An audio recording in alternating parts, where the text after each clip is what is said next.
noite a todos. Jesus nos abençoe, nos ilumine, que a irmã Sheila esteja nos intuindo a todos nós a compartilhar os ensinamentos, tanto aqueles que a gente vai repetir do que nós lemos, como também aqueles que nós vamos aprender, durante a noite, porque a gente sempre tem um campo de aprendizado. E essa leitura prévia sobre a luz do mundo, ela foi muito providencial, porque Jesus, em um dos seus 7 eu sou, ele disse, eu sou a luz do mundo. E ele disse, vós sois a luz do mundo. E não tem diferença.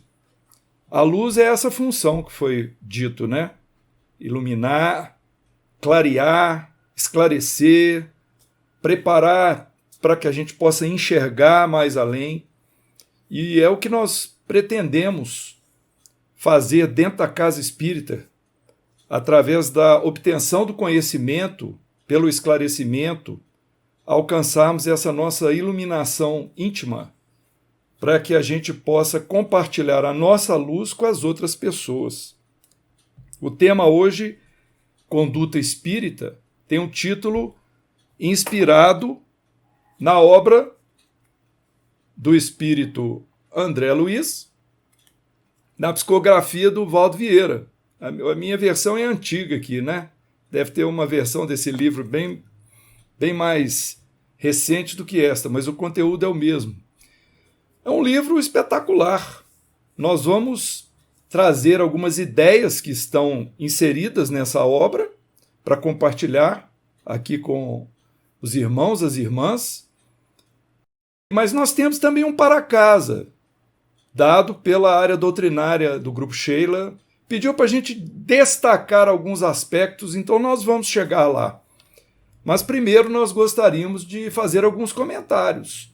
Por exemplo, esse livro é prefaciado pelo Emmanuel e pelo André Luiz, 2 espíritos que se valeram muito da psicografia do Chico Xavier e do Valdo Vieira para transmitirem suas obras para nós.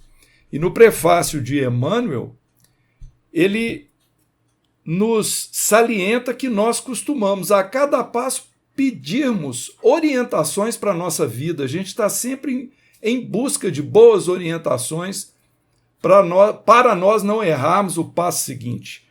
Claro que as pessoas que têm preocupações materialistas vão se ater às orientações materialistas. Aos espiritualistas, aos cristãos, nós vamos naturalmente buscar os ideais do cristianismo para que a gente enxergue com mais nitidez onde que a gente deve dar o próximo passo. Então, Emmanuel diz que não basta que a gente admire o Cristo e que a gente divulgue os preceitos do Cristo, mas que é imprescindível que nós acompanhemos o Cristo para que nós estejamos na bênção da luz. Então estamos aqui sempre falando dessa iluminação, Acompanhar o Cristo é acompanhar os passos, a vida, a conduta, a maneira de agir. Então o livro, diz Emmanuel, que esse livro ele equivale a ouvir um companheiro fiel ao bom senso. Então, o livro é recheado de bons conselhos, e é o que nós mais necessitamos nessa vida, os bons conselhos.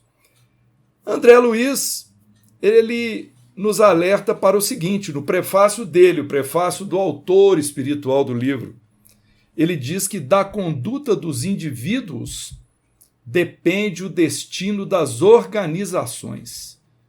Ou seja, toda instituição, toda organização, seja o lar, o ambiente do lar, ou de uma escola, ou a casa espírita, ou uma igreja, ou uma instituição governamental, não importa, uma pequena empresa, tudo vai depender da conduta individual. Ou seja, são os indivíduos que estão na base da organização que dão o colorido, que ditam a tônica daquela organização, o princípio, o fundamento, e nós estamos muito preocupados no campo cristão com ética e moral.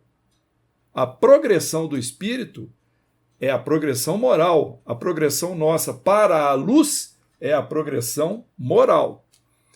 E a progressão moral pressupõe que a gente trabalhe um autoconhecimento para que possamos perceber as nossas virtudes e as nossas falhas, os nossos defeitos, para que a gente compreenda o que a gente deve realmente direcionar os nossos esforços para combater aquilo que não estiver bom. Muito bem, então, sendo assim, nós podemos avançar em alguns pensamentos trazidos aqui na obra Conduta Espírita. Por exemplo, um deles é o seguinte: demonstrar com exemplos que o espírita é cristão em qualquer local. Então já vem aí um chamado para nós que não devemos ser cristãos ou mesmo espíritas somente na casa espírita. Isso me recorda aquele trecho do Sermão do Monte, quando Jesus diz assim: seja o vosso falar sim, sim, não, não.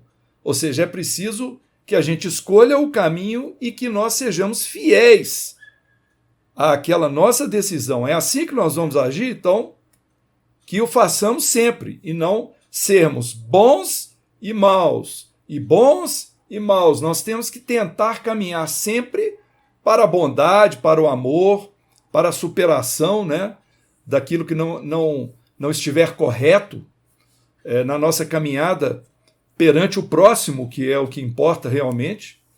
Então, André Luiz coloca assim: a vinha do Senhor é o mundo inteiro. Então, o espírita ele precisa demonstrar com exemplos o cristianismo que ele está absorvendo em qualquer lugar que ele se manifestar, que ele estiver. Consagrar os direitos alheios usando cordialidade e brandura. Espera-se de nós respeito ao direito daqueles que estão próximos de nós e que a gente haja sempre com cordialidade, com educação e com paz interior, com brandura. Essa é a recomendação. E em seguida nós encontramos outra que diz assim: coibir-se de provocar alarido na multidão através de gritos ou brincadeiras inconvenientes, mantendo silêncio, respeito, junto às residências particulares e justa veneração diante dos hospitais e das escolas, dos templos e dos presídios. Olha a preocupação da espiritualidade, que a gente tenha educação no convívio com os nossos vizinhos, com aqueles que nos cercam. Vou citar um exemplo. Ontem teve um jogo de futebol aqui na minha vizinhança, de um time de outro estado, Flamengo e Boa Vista. Pois nós temos um vizinho aqui que era quase 11 horas da noite. Ele estava aos berros, só ele, isolado na vizinhança, gritando o nome do time dele. Então esse tipo de coisa, né? Soltar fogos, buzina no horário que as pessoas estão dormindo, tudo isso vem trazer um exemplo do dia a dia nosso. A espiritualidade nos recomenda que a gente saiba lidar com esse tipo de direito alheio com muita atenção. Nós não devemos atrapalhar a paz nos lares com os nossos alaridos, com as nossas festas até altas horas. Essas coisas fazem parte, devem fazer parte das preocupações espíritas. Outro aspecto que é destacado pelo André Luiz: atender aos supostos felizes ou infelizes, cultos ou incultos, com respeito e bondade, distinção e cortesia. A condição social é apenas apresentação passageira e todos os papéis são permutáveis na sucessão das existências. Então, para nós, não deve importar a condição do outro, seja ele feliz ou infeliz, culto ou inculto. E aí nós podemos fazer vários exemplos aqui de situações em que a gente coloca um tipo ou outro de pessoa que está junto de nós, porque olha o que o Espírito observa, que a nossa condição social ela vai mudar de reencarnação para reencarnação. Então nós devemos tratar todas as pessoas com respeito e bondade, independente da condição que ela se encontra na atualidade.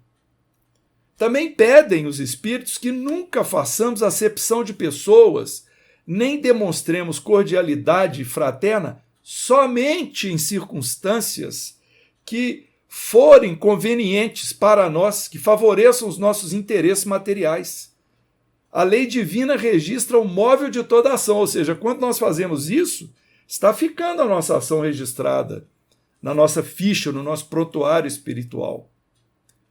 Olha esse pensamento agora. Sistematicamente, não impor ou forçar a transformação religiosa dos irmãos alheios à fé que lhe consola o coração. Ou seja, o espírito é convocado a não impor-se em termos de preferência religiosa, de fé religiosa.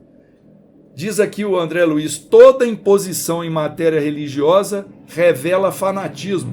E nós podemos estender isso, além da religião, para a política, que nós vamos falar daqui a pouco, e também para o esporte.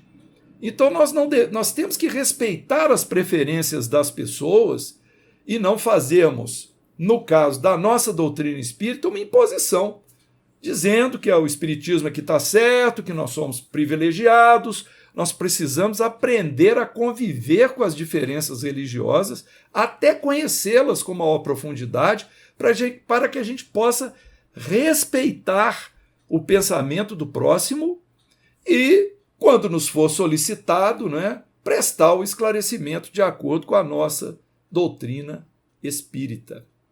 Silenciar todo impulso a polêmicas com irmãos aprisionados a caprichos de natureza religiosa. Então, nunca entrar em discussões que possam dar qualquer tipo de dissensão, qualquer tipo de agressividade, de violência moral. Jamais. É preciso realmente fazer a coisa sempre visando o lado da caridade, da amizade, da paz, da tranquilidade, aceitar, a posição das outras pessoas, mesmo que nós não estejamos sendo bem tratados.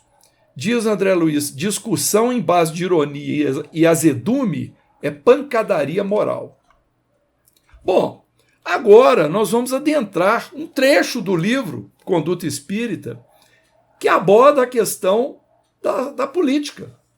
É conduta espírita nos embates políticos.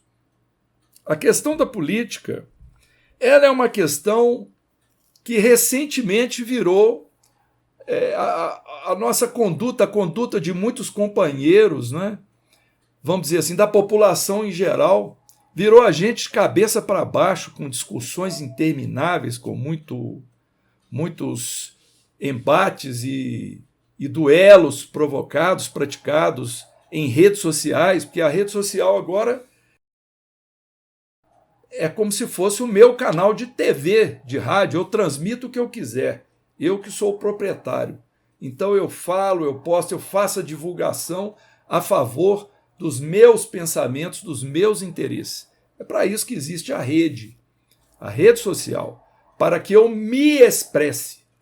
Só que, por cima da rede social, para nós espíritas, tem de estar o princípio espírita da nossa conduta diante dessas situações e de quaisquer outras. Quando envolve o próximo, nós temos que pensar duas vezes, porque uma coisa é eu compartilhar um pensamento com alguém que coaduna com as minhas ideias. A outra é eu expressar com alguém que é contrário às minhas ideias e fazê-lo de forma a tornar a conversa azeda ou agressiva, ou querer me impor.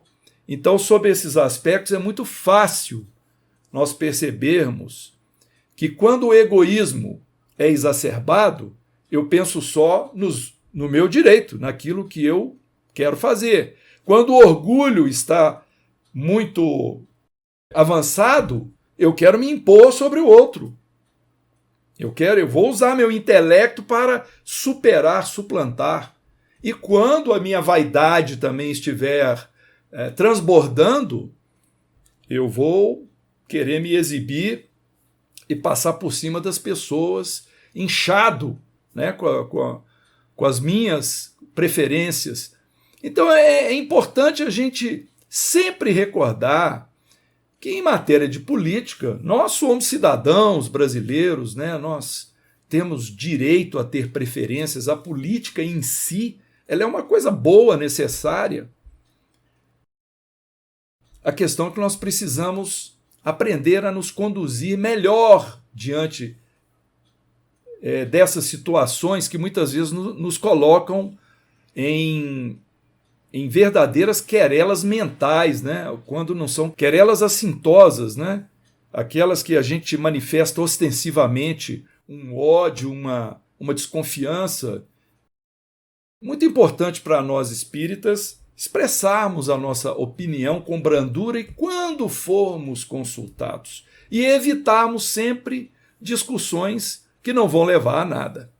Vamos ler algumas frases aqui em relação ao que o André Luiz colocou sobre a conduta espírita nos embates políticos. Eu anotei algumas. Primeiro, situar em posição clara e definida as aspirações sociais e os ideais espíritas cristãos, sem confundir os interesses de César com os deveres para com o Senhor. Quando diz os interesses de César, são as questões materiais, são as questões da nossa vida no convívio com as outras pessoas, de acordo com as leis da nossa civilização. A lei civil, a lei brasileira. Então é preciso entender que nós temos deveres para com essas leis e temos direitos. Nós temos direito de escolha, nós temos direito de ouvir opiniões diferentes para que a gente possa refletir melhor sobre o que fazer, sobre como agir. Então é um direito que nós temos, né? A nossa reação diante disso é que costuma ser problemática. Mas André Luiz lembra, só o espírito possui eternidade. Ou seja, as coisas de César vão passar. Assim como a gente olhando séculos atrás, as coisas de César, né? Os assuntos políticos do passado já ficaram para trás. Mas o espírito é eternidade. E é isso que nós precisamos realmente valorizar. Então André Luiz pede distanciar-se do partidarismo extremado. Olha o adjetivo que ele usa. Distanciar-se do partidarismo extremado. Uma coisa é eu ter uma preferência. A outra é o fanatismo. É o extremismo. É não aceitação da existência do adversário, do pensamento diferente daquele que eu defendo. Ora, nós vivemos em mundos onde os opostos precisam conviver. E muitas vezes, quando as coisas estão acontecendo de acordo com o nosso interesse, está sendo contrário ao interesse de muitas pessoas. Então é preciso que nós entendamos que para a gente colaborar com o Senhor na seara cristã, nós devemos agir com parcimônia, nos colocando assim no lugar do próximo, para que a gente possa realmente agir da maneira mais cristã e caridosa possível.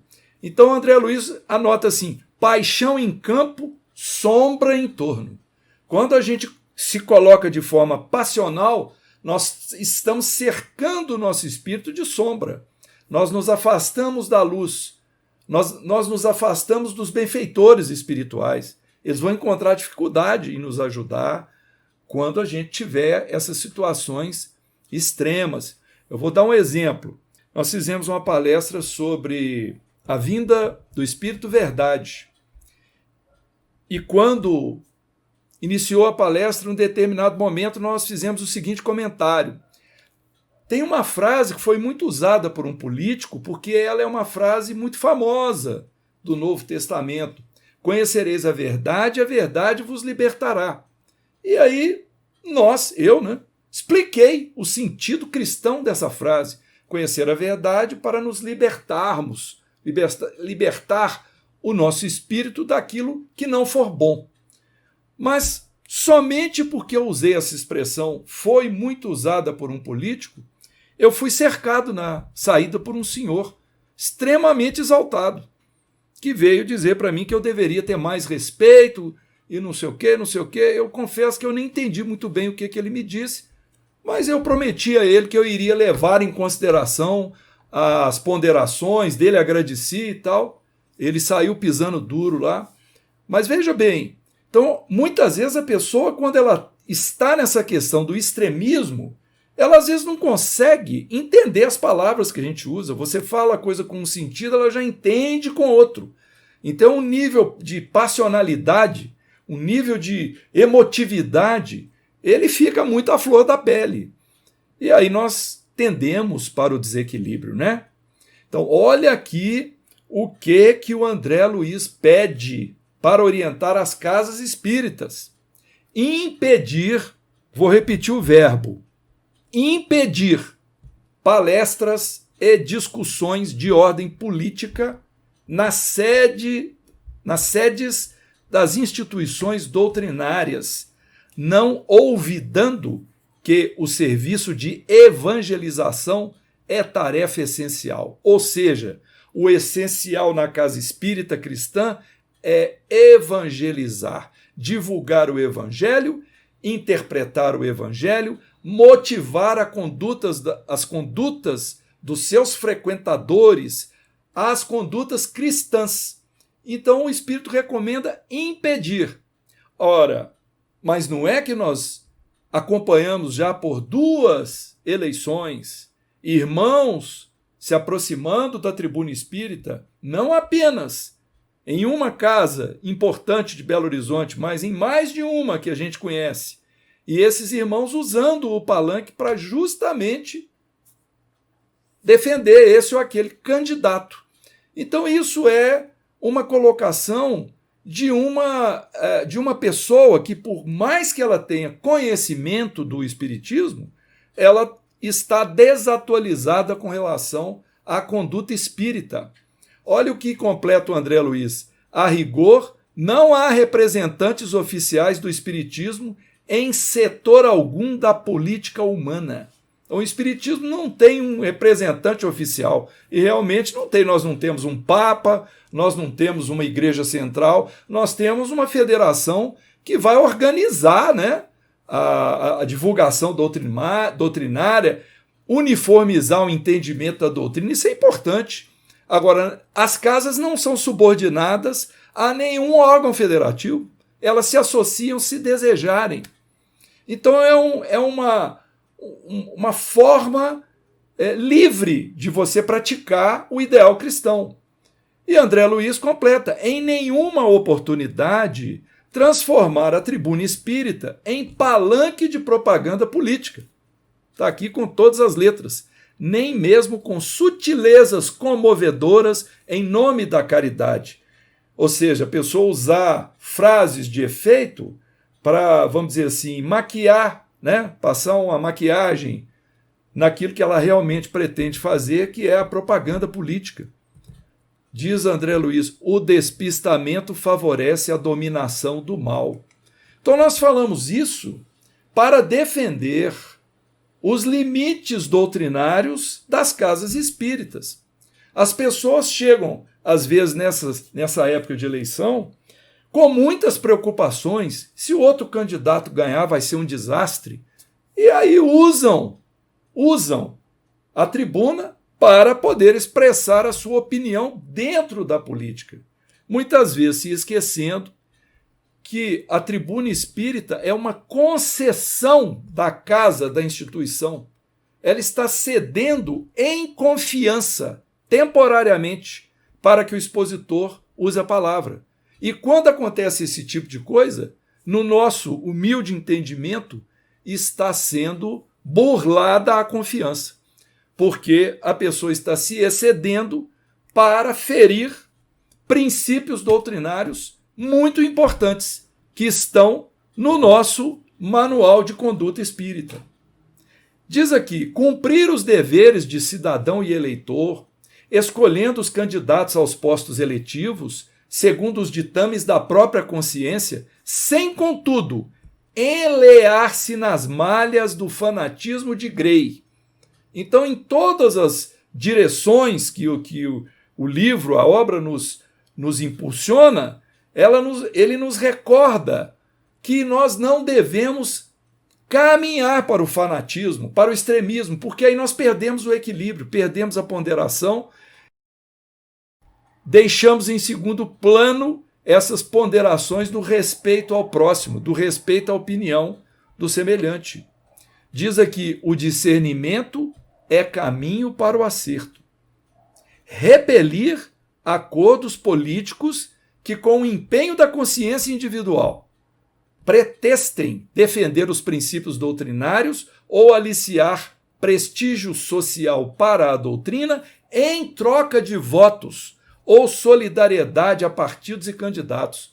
Então é muito clara essa colocação, né? Nós não devemos usar os valores religiosos, os princípios morais de Jesus, os valores cristãos, para misturarmos, né? E no caso aqui, dizendo a respeito dos princípios doutrinários, misturarmos os interesses, que são interesses pessoais, que não vão ser interesses institucionais, a não ser que a instituição seja realmente política. O Espiritismo não pactua com interesses puramente terrenos. Então é uma questão realmente de nós atentarmos para esses princípios que são muito simples e que são de entendimento assim muito óbvio, de acordo com as orientações colocadas por esses grandes benfeitores espirituais, Emmanuel, André Luiz. Não comerciar com o voto dos companheiros de ideal sobre quem a sua palavra ou cooperação possam exercer alguma influência. Então os espíritos pedem que a gente tome cuidado para não influenciar pessoas usando o espiritismo como pretexto, influenciar na questão política. Então olha só, ele arremata assim: a fé nunca será produto para mercado humano. Então nós estamos vendo aqui muito claramente que nós devemos separar as coisas de César das coisas de Deus. Os assuntos que dizem respeito ao Espírito Eterno precisam ser realmente preservados em todas as circunstâncias e nós tomarmos cuidado para não nos envolvermos em querelas, em imposições, em situações que no futuro vão criar antipatias desnecessárias, que a gente possa cumprir as nossas obrigações como cidadãos, dentro dos nossos direitos, tranquilamente, livre-arbítrio, nossa escolha, mas com o devido respeito ao semelhante e à conduta, que é muito importante, não é? Nós encontramos na obra Conduta Espírita o seguinte: afastar-se de festas lamentáveis, como aquelas que assinalam a passagem do carnaval, inclusive as que se destaquem pelos excessos de gula, desregramento ou manifestações exteriores espetaculares. A verdadeira alegria não foge da temperança. Nós não vamos nem comentar sobre isso aqui, porque o carnaval está chegando, fica a critério de cada um ouvir, interpretar e adotar para si a conduta que julgar mais conveniente de acordo com sua convicção espírita cristã. Agora vamos falar de uma coisa que é fundamental para nós adentrarmos a questão do preconceito, que é a reencarnação. Vamos falar da doutrina da não reencarnação, ou seja, a doutrina que não aceita a reencarnação, não é? As pessoas que não aceitam, as igrejas que não aceitam a reencarnação. Então, quando nós estamos nesse tipo de filosofia, de entendimento, nós caímos no sistema das criações privilegiadas, ou seja, Deus cria algumas pessoas privilegiadas e outras não. Os homens passam a ser estranhos uns aos outros, nada os liga. Os laços de família são puramente carnais, não são de nenhum modo solidários com um passado em que não existiam, antes. Então, como é que vai ser solidário, né? Nasceu naquela vida, como é que vai ser essa ligação? É uma ligação fortuita, durante uma experiência de consanguinidade. Com a doutrina do nada após a morte, todas as relações cessam com a vida. Os seres humanos não são solidários no futuro. São as pessoas que acreditam que após a morte nada mais acontece, ou seja, materialismo puro. Não existe o espírito, ele não vai para lugar nenhum. Fim de papo. Ou a doutrina dos lugares estanques, como céu, inferno e purgatório, que também não permitem o desenvolvimento, a evolução do espírito. Agora, quando nós falamos a respeito da doutrina da reencarnação, os seres humanos são solidários no passado e no futuro, e como as suas relações se perpetuam, tanto no mundo espiritual como no corporal, a fraternidade tem por base as próprias leis da natureza. O bem tem um objetivo e o mal consequências inevitáveis. Desaparecem os preconceitos, que é o que nós vamos falar agora, de raças e de castas, pois o mesmo espírito pode tornar a nascer rico ou pobre, capitalista ou proletário, chefe ou subordinado, livre ou escravo, homem ou mulher, e podemos completar, negro ou branco, e vai por aí afora. Se a reencarnação estabelece na lei da natureza o princípio da fraternidade universal, também estabelece na mesma lei o da igualdade dos direitos sociais e, por conseguinte, da liberdade. Então, o ideal reencarnatório pressupõe que o espírito vai passar por várias experiências. Quem compreende isso como sendo uma verdade e aceita que hoje é homem, amanhã poderá ser mulher, hoje é subordinado, amanhã poderá estar numa posição de chefia, de comando, que numa experiência é rico, na outra é pobre. Então, essa pessoa que tem esse entendimento, por que ela haverá de ter preconceito se ela sabe que ela vai estar sujeita a ser no futuro aquilo que ela está possivelmente condenando?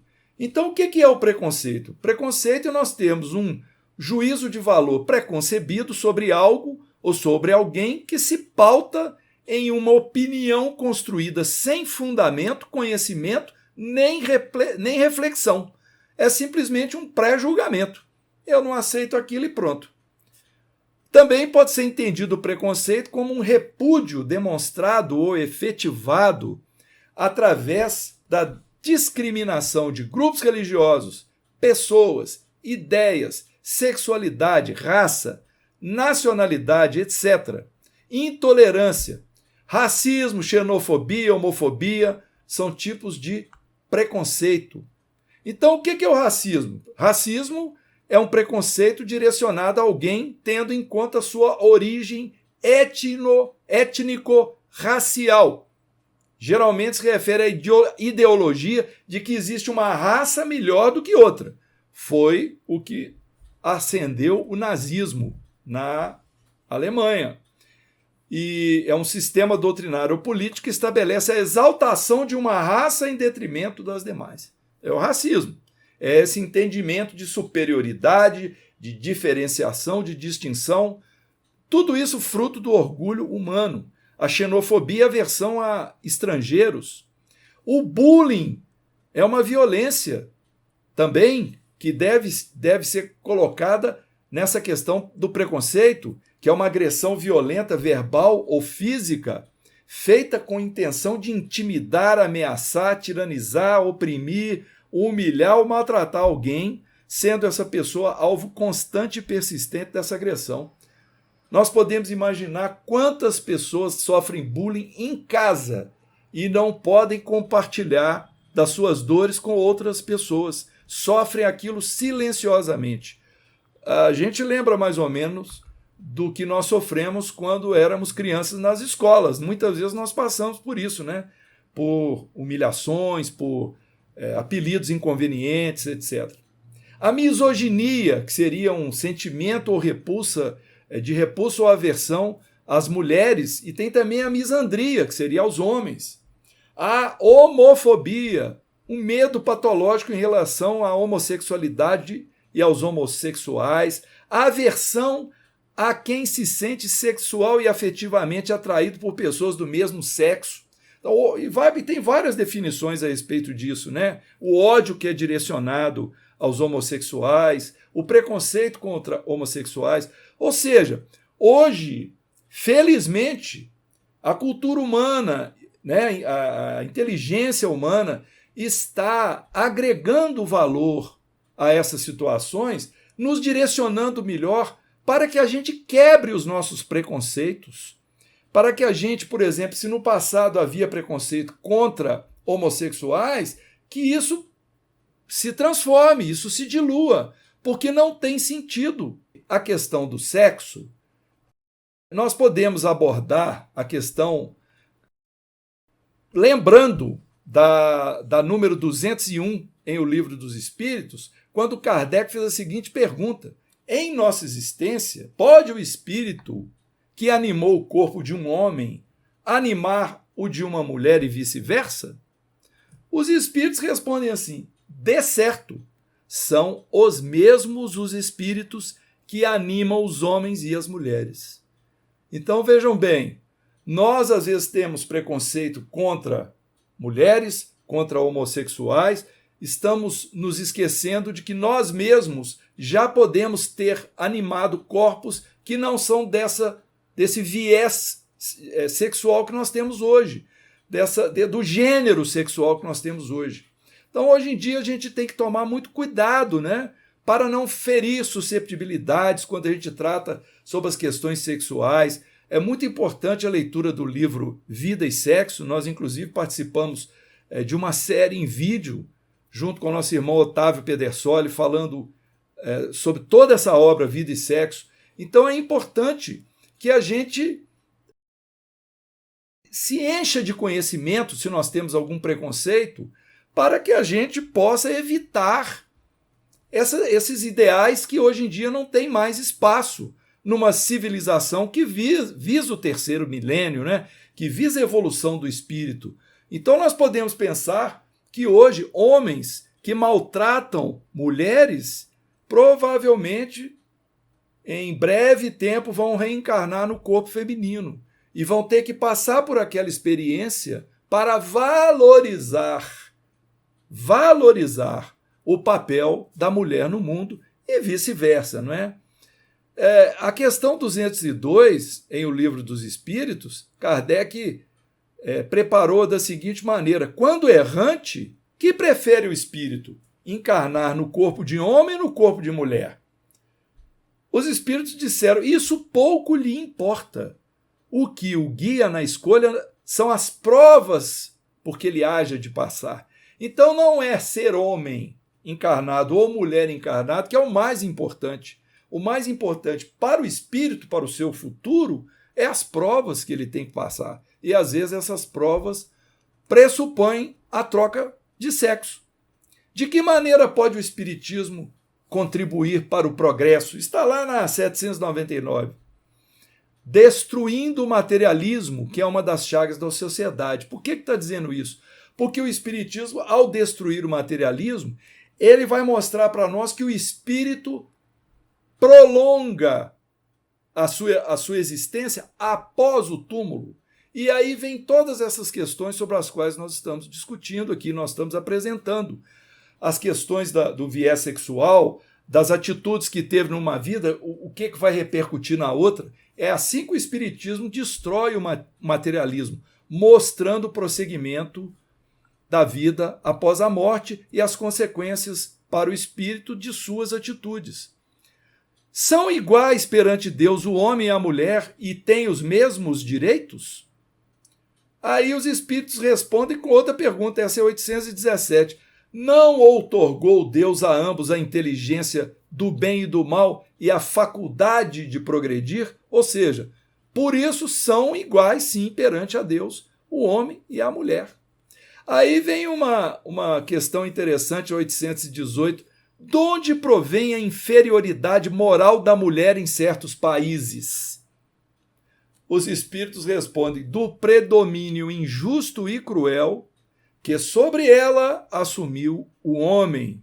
É resultado das instituições sociais e do abuso da força sobre a fraqueza. Entre homens moralmente pouco adiantados, a força faz o direito.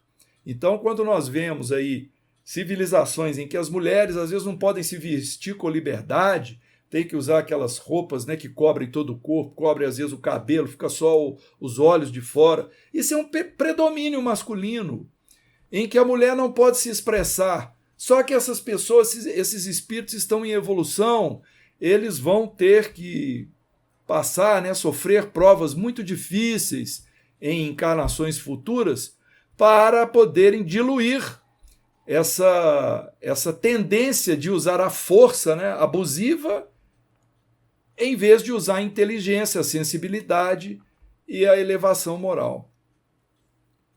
Essa pergunta é muito interessante. As funções a que a mulher é destinada pela natureza terão importância tão grande quanto as deferidas pelo homem?